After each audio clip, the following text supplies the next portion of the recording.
नमस्कार विद्यार्थी मित्रांनो, ज्ञानदीप अकॅडमीच्या आन्सर रायटिंग प्रोग्राम मध्ये तुमचं स्वागत आहे. आज आपण पर्यावरण या विषयावरचा क्वेश्चन बघणार आहोत. यूपीएससी मेन्स मध्ये आलेला प्रश्नाकडे जाऊया डायरेक्ट.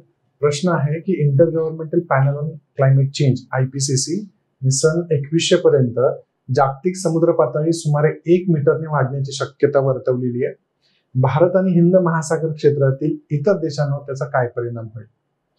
ऍज युजल आपण जेव्हा उत्तर बघायला सुरुवात करतो आधी आपण फोकस काय आहे आणि लोकस काय आहे प्रश्नामध्ये ते बघत असतो. तर या प्रश्नामध्ये जर आपण लोकस बघितलं तर भारत आणि हिंद महासागर क्षेत्रातील इतर देशांवरचा प्रभाव काय होणार आहे. आता बऱ्याचदा विद्यार्थी चुका काय करतात की ते फोकस फक्त भारतावरती करतात, पण आपल्याला काय लक्षात घ्यायचं की हिंद महासागरामधल्या किंवा इंडियन ओशन रिजन मधले जे काही देश असतील त्यांच्यावरती याचे काय परिणाम होणार आहेत तेही आपल्याला अभ्यास करावा लागेल, म्हणजे सी लेवल राईजचे. आणि लोकस असेल की IPCC ने 2100 पर्यंत जागतिक समुद्र पातळी सुमारे 1 मीटरने वाढण्याची शक्यता वर्तवलेली. बघा, नेहमी युपीएससी मध्ये किंवा असा क्वेश्चन हा एखाद्या स्टॅटिक फॅक्टने सुरू होतो, करंट मधल्या फॅक्टने सुरू होतो. इंट्रोडक्शन करत असताना मग आपल्याला एक रेडीमेड फूड फॉर थॉट मिळतो की जर असं काही त्यांनी घटना दिलेली असेल तर त्याचं अलीकडे काहीतरी करंट मध्ये झालेलं असतं. त्यामुळे आपल्याला इंट्रोडक्शन करायची एक चांगली संधी त्याच्यामधनं मिळत असते. नेहमी कुठल्याही प्रश्नामध्ये बघा असा एक फॅक्ट किंवा असं एक करंट काहीतरी दिलेलं असतं, त्याच्यापासूनच आपण सुरुवात करू शकतो. आता याच्यामध्ये इंट्रोडक्शन करत असताना या प्रश्नामध्ये तर IPCC ने हे नेमकं कुठे सांगितलं यापासून आपण सुरुवात करू शकतो. Inter governmental panel on climate change he actually मुळात पर्यावरणाच्या बाबतीमधली रिसर्च करणारी खूप महत्वाची संस्था आहे. तर याने बदलत्या हवामानातील महासागर आणि क्रायोस्फियर म्हणजे SROCC वरील आपल्या विशेष अहवालात सन 2100 पर्यंत जागतिक समुद्र पातळी सुमारे 1 मीटरने वाढण्याचा अंदाज वर्तवला होता. तसंच 2022 मधल्या 6th असेसमेंट रिपोर्ट मध्ये सुद्धा याची पुष्टी त्यांनी केलेली आहे. ओके, म्हणजे दोन घटना तुम्ही सांगू शकता की येथून आपल्याला दिसतं की सी लेवल राईज होणार आहे. त्यानंतर बर्फ का वितळतोय किंवा समुद्र पातळी का वाढते त्याचं एक कारण पण तुम्ही इंट्रोडक्शन मध्ये सांगू शकता की ध्रुवीय आणि उंच पर्वतीय भागामध्ये बर्फ वितळणं, उच्च तापमानामुळे पाण्याचा थर्मल विस्तार होणं इत्यादींमुळे जागतिक सरासरी समुद्र पातळी वाढताना आपल्याला दिसते.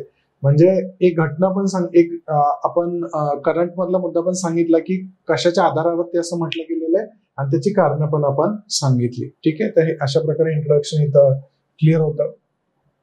मग आपल्याला डायरेक्ट कारणांकडे जायचं आहे, परिणामांकडे जायचं आहे ज्या इंडियन ओशन रिजन मध्ये होताना आपल्याला दिसतील.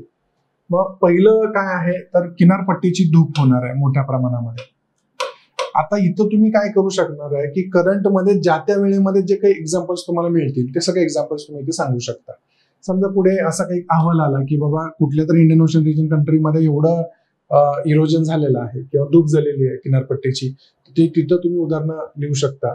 त्यानंतर सकल भागामध्ये तीव्र पूर येऊ शकतात, म्हणजे कोस्टल फ्लडचा जो प्रकार आहे ते जास्त तीव्र होतील याच्यामुळे.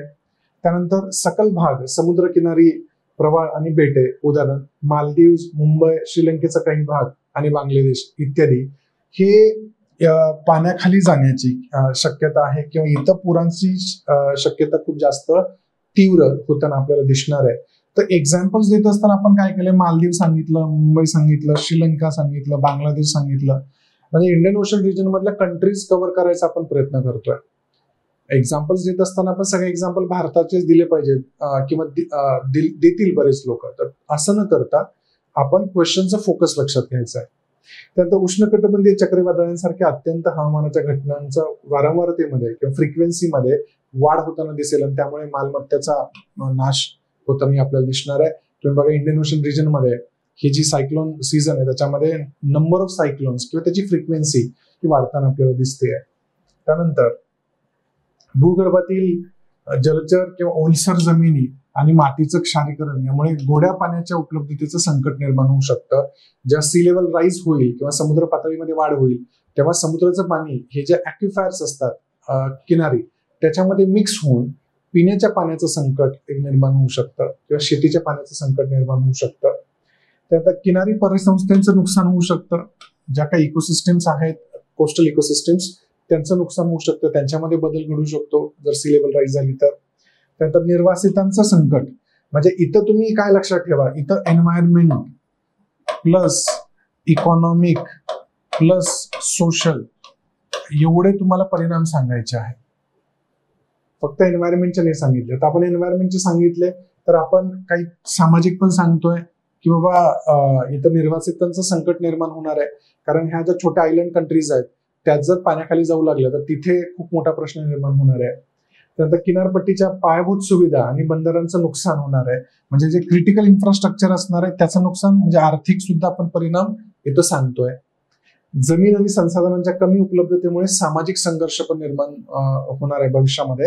तर अशा प्रकारे आपल्याला पर्यावरणीय, आर्थिक आणि सामाजिक हे सगळेच परिणाम त्याच्यामध्ये सांगणं गरजेचं आहे.